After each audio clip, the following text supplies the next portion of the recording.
अस्सलाम वालेकुम। आज की वीडियो में हम करेंगे एक्सरसाइज 6B। ये है जी mathematics book 2D2 7th edition जो न्यू एडिशन आया है उस एक्सरसाइज है ये, और इसका हम करेंगे जी क्वेश्चन नंबर 6 के लास्ट इसका क्वेश्चन है एडवांस लेवल का, तो ये हम करेंगे और इसका क्वेश्चन नंबर 6 हम स्टार्ट करते हैं।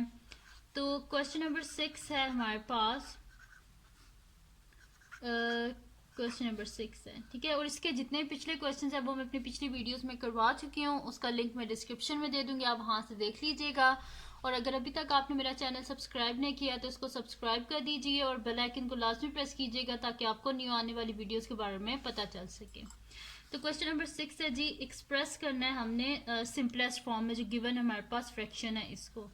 तो यहाँ पे है जी express 1/3x plus 2/y divided by 2/x simplest form in simplest form।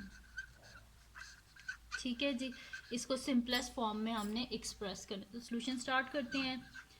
तो हमारे पास है जी, क्वेश्चन है जी 1/3x plus 2/y divided by 2/x। ठीक है जी, ये हमारे पास। सबसे पहले तो हम इसके क्या करेंगे कि ये जो न्यूमरेटर में इसकी जो फ्रैक्शंस है ना, इनको हम क्या कर देंगे, इनका एलसीएम ले लेंगे, यानी कि इनके जो हमारे पास डिनोमिनेटर है ना, इन दोनों का हम सेम कर देंगे। तो इसके डिनोमिनेटर में 3x है लेकिन y नहीं है, तो हम इसको न्यूमरेटर डिनोमिनेटर दोनों को y से मल्टीप्लाई कर देंगे। तो ये हमारे पास हो जाएगा 1 multiply by y divided by 3x multiply by y plus 2/y है। ठीक है, इसके डिनोमिनेटर में y है लेकिन 3x नहीं है, तो हम इसे 3x से मल्टीप्लाई कर देंगे और इसका जो डिनोमिनेटर है इसको एज इट इज़ लिखा रहने दें। तो यहाँ पे ये हमारे पास क्या हो जाएगा कि 1 इंटू वाई वाई हो जाएगा divided by 3x into Y क्या हो जाएगा 3xy plus 2 3 6 x divided by y into 3x क्या हो जाएगा 3xy डिवाइडेड बाय 2/x। ये हो गया हमारे पास। अब नेक्स्ट इधर आके इसको सॉल्व कर लेते हैं। ठीक है, तो यहाँ पे ये मेरे पास क्या हो जाएगा, इसको हम लिख लेते हैं। अब देखिए इसका डिनोमिनेटर सेम हो गया ना, तो डिनोमिनेटर को मैं एक दफ़ा लिख लेती हूँ कि मेरे पास आ गया है जी 3xy और न्यूमरेटर में आ जाएगा y प्लस 6x और डिवाइडेड बाय 2/x। ठीक है जी।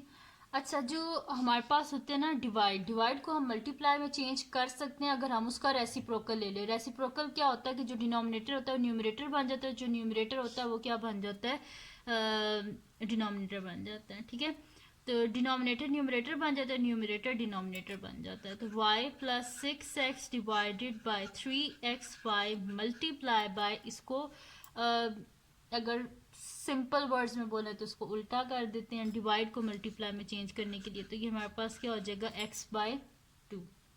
अब हम देखेंगे यहाँ पे कोई कटिंग हो रही है तो उसको कटिंग कर देंगे और बाकी फिर मल्टीप्लाई कर देंगे जो रह जाएगा उसे। तो x से कट के यहाँ पे आ गया जी हमारे पास 1, तो ये हमारे पास हो जाएगा जी y plus 6x into 1 divided by 3y पीछे रह गया मल्टीप्लाई बाय 2। तो ये हमारे पास हो जाएगा 1 से मल्टीप्लाई करें तो वही रहता है, तो हमारे पास आ जाएगा जी y plus 6x divided by 3 2 6y। ठीक है जी, तो ये आ गया। यहाँ से आगे ये और सॉल्व जो है हमारे पास नहीं हो सकता, सिंपलेस्ट फॉर्म आ गई है, यानी कि ये हमारे पास क्या है इसका आंसर है। ठीक है जी, तो यहाँ पे सॉल्व हो गया हमारे पास इसका क्वेश्चन नंबर 6। छोटी सी वीडियो है जस्ट मैंने इसमें, क्योंकि लास्ट ही क्वेश्चन था, इससे आगे कोई क्वेश्चन ही नहीं है, तो इस वजह से ये सॉल्व हो गया हमारे पास क्वेश्चन नंबर 6। इजी सा क्वेश्चन था। तो अगर ये वीडियो आपको पसंद आई हो तो उसको लाइक कीजिएगा, मेरे चैनल को सब्सक्राइब कीजिएगा और बेल आइकन को लाजमी प्रेस कर दीजिएगा ताकि आपको न्यू आने वाली वीडियोस के बारे में पता चल सके। और अपने फ्रेंड्स के साथ भी इस वीडियो को शेयर कीजिएगा और उनको भी बोलिएगा और सब्सक्राइब कर दें और दुआओं में याद रखिएगा। अल्लाह हाफ़िज़।